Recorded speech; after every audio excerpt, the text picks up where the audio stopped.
So ayan guys, dumating na ating Smart 5G Max Turbo Wi-Fi. So napabili ako nito guys kasi nga dito sa area ko, puno na yung slot ng mga telecommunication dito. So bale, ito na lang ang binili ko, yung Smart 5G. So marami kasing nagtatanong guys kung paano ma-register yung SIM nito. So bale itong Smart 5G guys, may kasama na siyang SIM card. So pagkabili nyo, magtaka kayo sa box niya, wala yung SIM pero naka-insert na yun dito sa ilalim niya.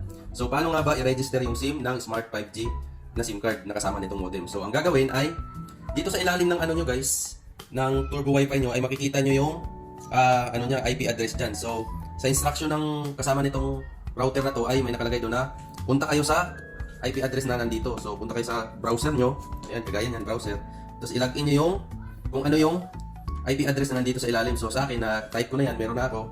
So ganito yung lalabas niya guys. Yan yung smart device login. So ilalagin ko siya. So pagka-login nyo guys, ito yung lalabas niya. Bali, dinestop site ko na siya para malawak. So, yan. Dito nyo makikita yung OTP nung SIM card na nandito. So, isa pa guys, note lang guys ha. Hindi kayo makakapasok sa nito, yung dashboard nito pag yung gamit yung internet ay ibang internet. Kagaya ng kunwari, may SIM card kayo, may data. Pag yun ang gagamitin nyo, hindi kayo makakapasok sa IP address niya. So, ang gagamitin nyo ay yung mismong, kukunin kayo mismo sa modem para makapasok kayo sa dashboard niya. Kasi pag ibang internet yung data na gamit nyo, hindi kayo makapasok, hindi yan magpupunta dun sa login na smart.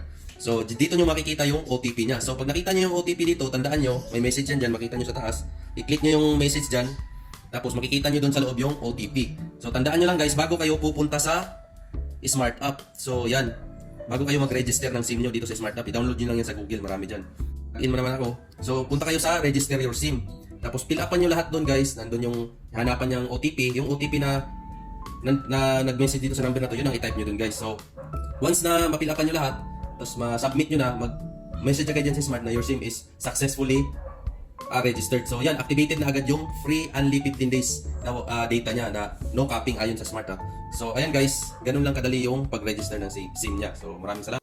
So, ang kalamangan nito guys, sulit na sulit to pag ito yung nabili nyo kasi yung device na makonect dito ay up to 15 devices. So, madadala nyo siya kahit saan. Nasa mga sasakyan kayo, may saksakan kayo doon na gagana ito, or sa ibang lugar pupunta kayo, pwede nyo siyang dalhin. Yun ang advantage ng Smart 5G Max Turbo Wi-Fi. Tsaka mabilis na rin yung internet niya guys. Kung gusto nyo rin ganito guys, nasa yellow basket yung link. Salamat.